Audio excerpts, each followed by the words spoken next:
Minute 20 खबरों में आप सभी दर्शकों का स्वागत है। आपके साथ मैं हूं आसिफ। बुलेटिन में हम आपको प्रदेश से लेकर देश के अलग अलग हिस्सों की खबरें दिखाएंगे, साथ ही आपको यह भी बताएंगे कि दुनिया भर में क्या कुछ चल रहा है। तो चलिए शुरू करते हैं 20 मिनट में 20 खबरों का सिलसिला।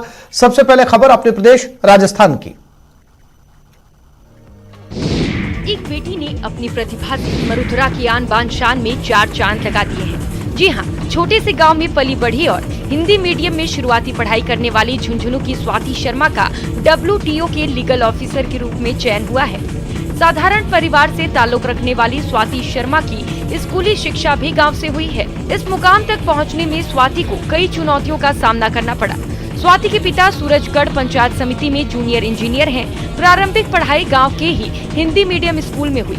इसके बाद सूरजगढ़ के टैगोर स्कूल और चिड़ावा के डालमिया स्कूल में पढ़ाई की।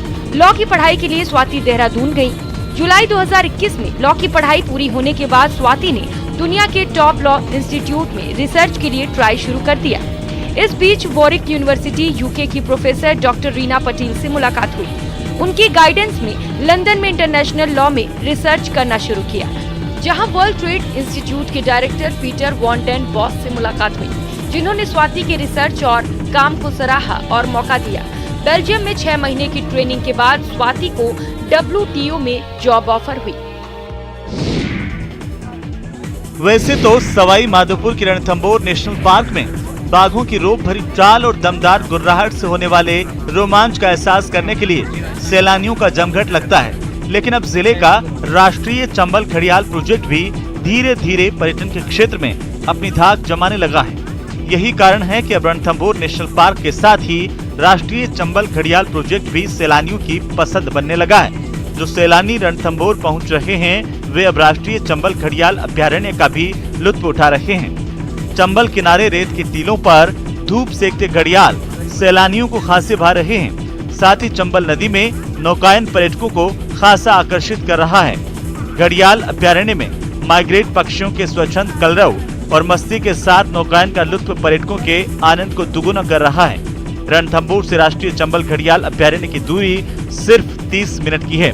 ऐसे में आसानी से पर्यटक राष्ट्रीय चंबल घड़ियाल अभ्यारण्य पहुंच रहे हैं। इससे इलाके में रोजगार के नए अवसर भी पैदा हुए हैं। ऐसे में वो दिन दूर नहीं जब राष्ट्रीय चंबल घड़ियाल अभ्यारण्य का नाम भी रणथंभौर नेशनल पार्क की तरह देश विदेशों में मशहूर होगा। आमतौर पर दिन में गुलजार रहने वाली स्वर्ण नगरी अब रात को भी गुलजार होनी शुरू हो गई है। रात के अंधियारे में भी पर्यटन स्थलों पर पूनम का एहसास हो रहा है। रोशनी से जगमग पर्यटन स्थलों का दृश्य मनोहारी बना हुआ है। नए साल के स्वागत में आतुर सैलानी स्वर्ण नगरी का रुख कर रहे हैं और इस शहर के खूबसूरत नजारों का लुत्फ उठा रहे हैं। सैलानियों से गुलजार होने के बाद स्वर्ण नगरी और खूबसूरत हो चली है। यहाँ ऐतिहासिक गड़ीसर सरोवर की छटा तो देखते ही बन रही है। झिलमिल रोशनी से नहाए सरोवर में लोग नाइट बोटिंग का जमकर मजा ले रहे हैं। बहुत अच्छा लगा और यहाँ पे जो समके धोरे है वहाँ पे राइडिंग का, पैराग्लाइडिंग का बहुत मजा आया और कैमल सफारी का बहुत मजा लिया, बहुत मजे लिए बच्चों ने। और जैसलमेर में तंडोर माता का मंदिर देखा, फिर भारत का जो बॉर्डर है वो देखा। उसके बाद हम धोरे जीप सफारी, कैमल सफारी किया, पैराग्लाइडिंग किया, तो जो जैसलमेर फोर्ट देखा।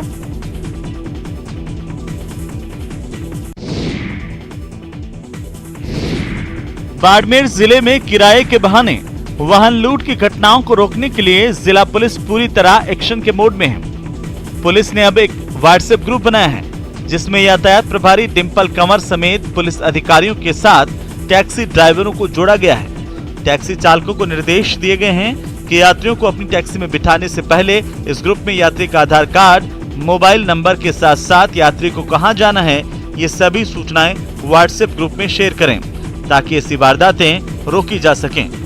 पुलिस की इस पहल से टैक्सी ड्राइवर खासे खुश नजर आ रहे हैं। इस नए ग्रुप में फिलहाल बाड़मेर के यातायात प्रभारी डिम्पल कंवर, साइबर सेल के महिपाल सिंह, SP ऑफिस के एक कांस्टेबल, एक हेड कांस्टेबल के साथ टैक्सी यूनियन के पदाधिकारी और करीब 35 टैक्सी ड्राइवर जुड़े हुए हैं।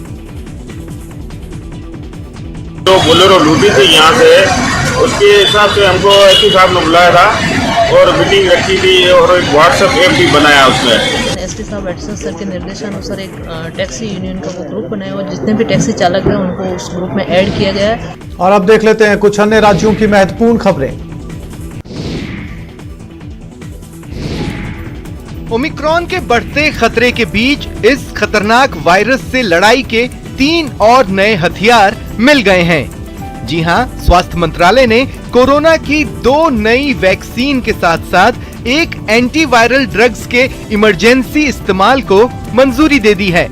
स्वास्थ्य मंत्रालय ने सीरम इंस्टीट्यूट ऑफ इंडिया को कोवोवैक्स और बायोलॉजिकल ई की कोर्बेवैक्स को मंजूरी दी है। इसके अलावा कोविड-19 के खिलाफ लड़ने वाली एंटीवायरल पिल मोलनुपिराविर के आपातकालीन इस्तेमाल को भी मंजूरी दी है। आपको बता दें कि Covovax US drug manufacturer Novavax का इंडियन वर्जन है। ये एक नॉन पार्टिकल प्रोटीन पर आधारित कोरोना वैक्सीन है। हाल ही में WHO ने भी कोवोवैक्स के आपातकालीन इस्तेमाल को मंजूरी दी थी। इसके अलावा कोर्बेवैक्स भी प्रोटीन आधारित वैक्सीन है। साथ ही कोविड-19 के खिलाफ कारगर बताई जा रही मोलनुपिराविर ड्रग को MSD और रिजबैक बायोथेराप्यूटिक्स ने विकसित किया है। बताया जा रहा है कि यह दवा वायरस के दोबारा हमारे शरीर में प्रवेश करने से रोकती है।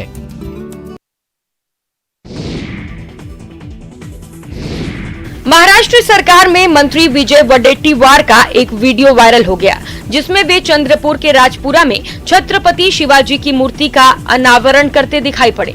इस वीडियो के आधार पर बीजेपी ने विजय वडेट्टीवार पर शिवाजी को अपमानित करने का आरोप लगाया, क्योंकि उद्धव सरकार में मंत्री विजय वडेट्टीवार के हाथ जब शिवाजी की ऊंची कद की मूर्ति पर माल्यार्पण करने में छोटे पड़ गए तो वे उनकी प्रतिमा पर पांव रखकर ऐसा करते दिखे। ऐसा करने पर उन्होंने प्रतिमा को माला तो पहना दिया, लेकिन इस पर विवाद शुरू होते देर नहीं लगी। बीजेपी ने इसे शिवाजी महाराज का अपमान बताया और मंत्री के खिलाफ कार्रवाई की मांग की। उनके पुतले के जो पार्ट है उसके ऊपर पैर रखने वाले वडेट्टीवार, ये दोनों के ऊपर कार्रवाई होनी चाहिए। महाराष्ट्र के मंत्री का वीडियो वायरल होने के बाद ये मामला तूल पकड़ने लगा है। उत्तर प्रदेश के पीलीभीत में बीजेपी ने महिला मतदाताओं तक अपनी बात पहुंचाने के लिए महिला सम्मेलन किया, जिसमें गिफ्ट के लिए मारपीट की नौबत आ गई। इसका एक वीडियो सोशल मीडिया पर वायरल हो गया। बताया गया कि महिलाओं को जनसभा में शामिल होने पर दीवार घड़ी, कंबल जैसे तोहफे देने का वादा किया गया था और वादे के मुताबिक महिला सम्मेलन के खत्म होने के बाद ट्रैक्टर ट्रॉली लगाकर गिफ्ट बांटे जाने लगे, जिसके लिए वहां भारी भीड़ दिखी। जैसे ही गिफ्ट का एक पैकेट आगे बढ़ाया जाता, महिलाओं का झुंड उस पर झपट पड़ता। इसके बाद एक पैकेट के लिए कई महिलाओं में छीना झपटी शुरू हो जाती। हाथापाई शुरू हुई तो कुछ महिलाएं गिफ्ट के ट्रॉली पर ही चढ़ गई। जिन्हें गिफ्ट नहीं मिला उनमें से कई महिलाएं नाराज दिखी। हालांकि बिसलपुर ब्लॉक के अहाते में हुए इस कार्यक्रम में महिलाओं ने बड़ी संख्या में हिस्सा लिया, लेकिन गिफ्ट की कमी ने घर लौटते वक्त कई महिलाओं के उत्साह पर पानी फेर दिया। उत्तर प्रदेश के कानपुर से एक रोंगटे खड़े कर देने वाला वीडियो सामने आया है। वहां एक शख्स ट्रेन और प्लेटफॉर्म के बीच फिसलकर पटरियों में जा गिरा। बताया गया कि चलती ट्रेन में चढ़ने की कोशिश करते वक्त उसका पैर फिसल गया और वो कुछ दूर तक ट्रेन के साथ घसीटने के बाद प्लेटफॉर्म और ट्रेन के बीच गिर गया। इस हादसे का एक वीडियो भी सामने आया, जिसमें वो आदमी चलती ट्रेन के दरवाजे पर लटका नजर आया। कुछ मीटर आगे जाते ही उसका हाथ छूट गया और वो सीधा पटरियों पर जा गिरा। हादसा देख वहां मौजूद आरपीएफ अधिकारी और कुछ दूसरे लोग तेजी से उधर दौड़ पड़े। शोर मचने पर गार्ड ने भी बिना वक्त गवाए ट्रेन रुकवा दी, जिसके बाद आरपीएफ अधिकारी ने दूसरे यात्रियों की मदद से यात्री को पटरियों से सुरक्षित ऊपर खिंचवा लिया। इस हादसे में उसे मामूली खरोंचे आई हैं और उसकी जान बाल बाल बच गई। लखनऊ से रोंगटे खड़े कर देने वाली तस्वीरें सामने आई हैं। वहां लोगों के लिए दहशत बना एक तेंदुआ पकड़ में आने के बावजूद हाथ से निकल गया। उसे पकड़ने के लिए वन विभाग की टीम कल्याणपुर इलाके में कई घंटों तक जुटी रही। तभी वन विभाग के कर्मचारियों को वो तेंदुआ नजर आ गया, जिसके बाद वे लोग बिना देरी किए जाल लेकर उसे पकड़ने के लिए दौड़ पड़े। जल्द ही उनकी मेहनत रंग लाई और लोगों के लिए दहशत बना वे तेंदुआ जाल में फंस गया। लेकिन इससे पहले कि टीम उस पर अपनी पकड़ बना पाती, वो जाल का एक सिरा पकड़े कर्मचारी पर झपट पड़ा। फिर तो डर के मारे उससे जाल छूट गया और हाथ आया वो तेंदुआ भाग निकला। हालांकि वन विभाग के कर्मचारियों ने उसका पीछा भी किया, लेकिन तब तक वो इन्हें पकड़ने में चकमा देकर फरार हो चुका था। इसके बाद भी उसे पकड़ने का अभियान जारी रहा। खबर है कि उसने भागने की कोशिश में कर्मचारी समेत वहां रहने वाले 2 लोगों को पंजा मारकर घायल कर दिया। तमिलनाडु के कोयम्बटूर से एक डराने वाली तस्वीर सामने आई है। वहां मेट्टुपालयम इलाके में एक ट्रक ने यात्रियों से भरी बस को टक्कर मार दी, जिसका एक सीसीटीवी वीडियो भी सामने आया, जिसमें एक बस और ट्रक एक दूसरे के बगल से गुजरते दिखाई दिए। बस के आगे बढ़ते ही वहां एक दूसरा ट्रक भी नजर आया, जिसने बाईं तरफ मुड़ने की जल्दबाजी में रफ्तार बढ़ाई और सीधे जाकर बस में घुस गया। ये टक्कर इतनी जोरदार थी कि बस वहीं पलट गई। जैसे ही ये हादसा हुआ, वहां मौजूद लोग मदद के लिए दौड़े, जिन्होंने बस का कांच तोड़कर लोगों को बाहर निकाला और अस्पताल में भर्ती कराया। बताया गया कि बस में उस वक्त कई यात्री मौजूद थे, जिन्हें काफी चोट आई। ओमिक्रॉन के बढ़ते मरीजों को देखते हुए मुंबई पुलिस ने सख्ती बढ़ा दी है। इस नए खतरे के साथ नए साल के मौके पर जुटने वाली भीड़ को ध्यान में रखकर कई इलाकों में चेकिंग अभियान शुरू कर दिया गया, जिसके तहत जांच के लिए मुंबई के अलग अलग इलाकों में सड़कों पर बैरिकेड लगाए गए और कोरोना नियमों को न मानने वालों पर कार्रवाई की गई। एक इलाके से सामने आई तस्वीर में दिखा कि बिना मास्क के गाड़ी चला रहे कई लोगों को पुलिस ने पकड़ लिया। इसके साथ ही जिन लोगों ने मास्क सही ढंग से नहीं पहना था, वे भी पुलिस की नजरों से बच नहीं पाए। कुछ जगहों पर लोग इस कार्रवाई के विरोध में पुलिस वालों से बहस करते भी नजर आए। हालांकि पुलिस की सख्ती के आगे उनकी एक न चली। इसी बीच कई बड़े पुलिस अधिकारी इस अभियान की निगरानी करते दिखाई दिए। खबर है कि नए साल के मौके पर 47,000 से ज्यादा जवानों की तैनाती मुंबई की सड़कों पर की जाएगी, ताकि कहीं भीड़ इकट्ठा न हो पाए। 19 राज्यों में ओमिक्रॉन के दस्तक के बाद भी देश के कई शहरों में लोग कोरोना नियमों की अनदेखी करने से बाज नहीं आ रहे। ऐसे हालात तब हैं जब गृह मंत्रालय ने सभी राज्यों को सख्ती बरतने के निर्देश दिए हैं। इसके बावजूद अलग अलग शहरों से हैरान करने वाली तस्वीरें सामने आई। गुजरात के मेहसाणा में बीजेपी नेता अल्पेश ठाकोर ने पदयात्रा निकाली तो सैकड़ों लोगों की भीड़ उसमें जुट गई, जिसमें कोरोना नियमों का मजाक बनता दिखाई दिया। इस भीड़ पर ड्रोन से फूलों की बारिश भी की गई। इस दौरान कई लोग आसपास के मकानों की छतों पर भी दिखाई दिए। इसी तरह की तस्वीरें वडोदरा से भी सामने आई। वहां महिला एवं बाल विकास मंत्रालय ने कार्यक्रम का आयोजन किया, जिसमें कई लोग शामिल हुए। इस दौरान हॉल में जिन सीटों पर कोरोना के खतरे की वजह से बैठने पर रोक लगाई गई थी, उन पर भी लोग बैठे नजर आए। वहीं सुरेंद्रनगर जिले में सरपंचों का एक कार्यक्रम रखा गया, लेकिन वहां भी एक साथ कई लोग दिखाई दिए। इस बीच एक और चौंकाने वाली तस्वीर बोटाद से सामने आई। वहां एक दिन पहले एक क्रिकेट मैच का आयोजन किया गया था और जब ये मैच खत्म हुआ तब जीत का जश्न मनाने के लिए स्टेडियम में बैठे सैकड़ों दर्शक मैदान में आ गए। असम के किसान फसलों में अज्ञात बीमारी फैलने से परेशान हैं। बीमारी के कारण फसलें पूरी तरह से बर्बाद होने लगी हैं, जिससे किसानों की पेशानियों पर चिंता की लकीरें उभर आई हैं। इस अज्ञात बीमारी का असर सबसे ज्यादा प्रदेश के डिब्रूगढ़ में नजर आ रहा है, जहां सब्जियों की फसलों को खासा नुकसान हुआ है। बीमारी के कारण टमाटर, फूल गोभी, पत्ता गोभी के साथ साथ आलू की फसलों को काफी नुकसान हुआ है। किसानों का कहना है कि इस बीमारी पर किसी कीटनाशक के छिड़काव का भी कोई असर नहीं दिख रहा, जिसके कारण खेत में लगी सब्जियों में कीड़े लग रहे हैं। पहले से ही बारिश की मार झेल रहे किसानों के लिए ये नई बीमारी परेशानी का बड़ा सबब बन गई है। सब्जियां खराब होने के कारण इनके खरीदार नहीं मिल रहे और मजबूरी में किसानों को औने पौने दाम में बेचने पड़ रहे हैं। कभी कभी तो सब्जियां इतनी खराब निकल रही हैं कि उन्हें फेंकना पड़ रहा है। देश की आबादी का एक बड़ा हिस्सा रोजाना ट्रेन से सफर करता है। यात्रा के दौरान अक्सर लोगों को ट्रेन के शौचालयों में पानी खत्म हो जाने की समस्या से रूबरू होना पड़ता है, लेकिन अब ऐसा नहीं होगा। पानी की किल्लत दूर करने के लिए भारतीय रेलवे ने कई स्टेशनों पर क्विक वाटरिंग सिस्टम की शुरुआत कर दी है। यूपी के मुरादाबाद स्टेशन पर क्विक वाटर सिस्टम का शुभारंभ किया गया। उत्तर रेलवे के जीएम आशुतोष गंगल ने इस क्विक वाटरिंग सिस्टम का उद्घाटन किया।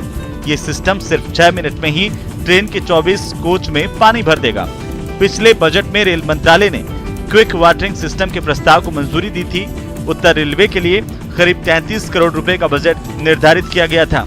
लंबी कवायद के बाद मुरादाबाद में वाटरिंग सिस्टम शुरू हो गया। इस सिस्टम की खासियत यह है कि ऑटोमाइजेशन के जरिए जरूरत के हिसाब से पंप अपना काम करेगा। ट्रेनों में पानी भरने की पुरानी व्यवस्था से काफी समय लगता था, जिससे ट्रेनें प्रभावित होती थी। लेकिन क्विक वाटरिंग सिस्टम से ट्रेनों में पानी भरने में लगने वाले समय की बचत होगी, जिससे ट्रेनों के समय पालन में भी सुधार होगा। हिमालय के पहाड़ी इलाकों में हुई भारी बर्फबारी ने लोगों की मुसीबतें बढ़ा दी हैं। मौसम विभाग ने पश्चिमी विक्षोभ के सक्रिय होने की वजह से ऊंचाई वाले इलाकों में भारी बर्फबारी और मैदानी इलाकों में भारी बारिश का अनुमान जताया था, जो बिल्कुल सही साबित हुआ। लेकिन इस बर्फबारी ने कई जगहों पर लोगों की मुसीबतें बढ़ा दी। सिक्किम में तो 1000 से ज्यादा सैलानी बीच रास्ते में ही फंस गए। बताया गया कि ये लोग नाथुला दर्रे के पास घूमने गए थे, लेकिन बर्फबारी के बाद रास्ता बंद हो गया और उनकी गाड़ियां वहीं फंस गईं। सामने आई एक तस्वीर में एक कार सड़क पर किसी खिलौने की तरह फिसलती नजर आई। खबर है कि इन सभी लोगों के बाद में सेना की मदद से रेस्क्यू किया गया। अरुणाचल प्रदेश में तो हालात और भी खराब नजर आए। मौसम में हुए बदलाव की वजह से तवांग में पारा -25 डिग्री तक लुढ़क गया। केंद्रीय मंत्री किरण रिजिजू खुद अपने काफिले समेत रास्ते में फंस गए। उन्होंने एक वीडियो भी शेयर किया, जिसमें वे बर्फ में फंसी गाड़ियों में धक्का लगाते नजर आए। चारों ओर बिछी हुई बर्फ की सफेद चादर, देवदार और चीड़ के पेड़ों से गिरते बर्फ के टुकड़े, सच में ये कोई अलग दुनिया है। जिधर नजर दौड़ाइए बस बर्फ ही बर्फ। आखिरकार जिसकी आस लिए सैलानी जम्मू से 108 किलोमीटर पटनी टॉप पहुंचे थे, कुदरत ने उनकी सुन ली। सीजन की पहली बर्फबारी से चारों ओर का नजारा लुभावना हो गया। पटनी टॉप की हसीन वादियां सैलानियों को अलग दुनिया का एहसास करा रही है। मौसम विभाग ने 26 दिसंबर को ही बर्फबारी की संभावना जताई थी, जिसके बाद बड़ी संख्या में सैलानी पटनी टॉप पहुंचना शुरू हो गए थे। इस बर्फबारी ने नए साल के आगाज से पहले कारोबारियों और पर्यटकों के तन मन को मानो तरोताजा कर दिया। इस बर्फबारी का सैलानियों ने भरपूर लुत्फ उठाया। बच्चे, जवान, महिलाएं सब बर्फ के गोलों के साथ खेलते नजर आए। जम्मू से 108 किलोमीटर दूर पटनी टॉप की वादियां अपनी कुदरती खूबसूरती के लिए मशहूर हैं और यही कारण है कि हर साल बड़ी संख्या में सैलानी खूबसूरत ढलानों पर जमी रहने वाली बर्फ की चादरों का दीदार करने अनायास ही खींचे चले आते हैं। बोध गया के भूटान मंदिर में मखौटा नृत्य का आयोजन किया गया। इसे भूटान के बौद्ध लामाओं ने पारंपरिक वाद्य यंत्र के साथ पारंपरिक वेशभूषा में पेश किया। ये मंदिर चांदपुर में स्थित है। नृत्य स्थल पर मैदा, घी और मक्खन से बनाए गए तंत्र के देवता महाकाल की आकृति रखी गई थी। विभिन्न पारंपरिक परिधानों में मोनास्ट्री के कई लामा ने अपनी प्रस्तुति दी। यह आध्यात्मिक नृत्य तांत्रिक विधि से बनाए गए मंडाला के समक्ष किया गया। इसके बाद आध्यात्मिक धर्मगुरु ने मंडाला अभिषेक किया।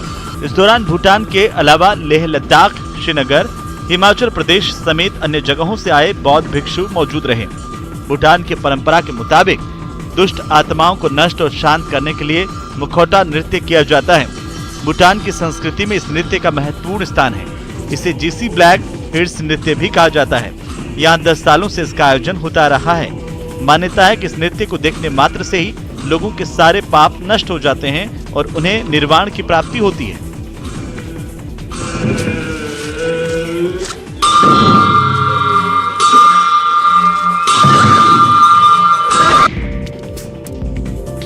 चली चली रे पतंग मेरी चली रे, बादलों के पार होके डोर पे सवार।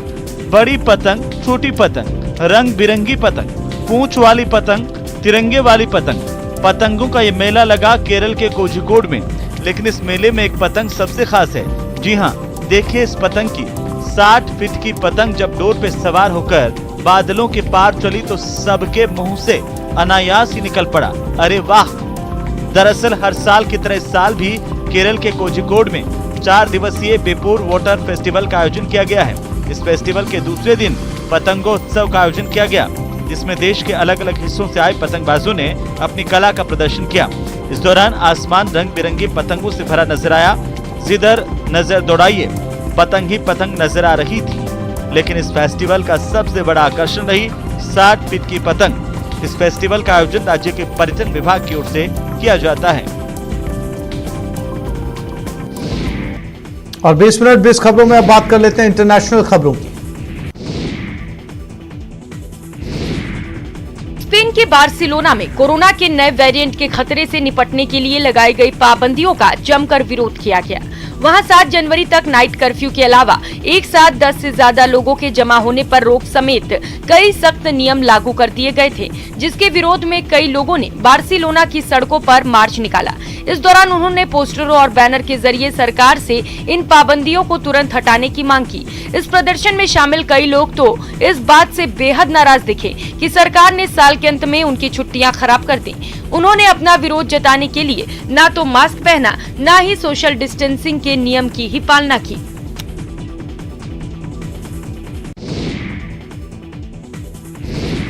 ऑस्ट्रेलिया के दक्षिण पश्चिम इलाके में धधकते जंगल ने ऐसा तांडव मचाया कि उसकी चपेट में आकर कई इमारतें जलकर राख हो गईं।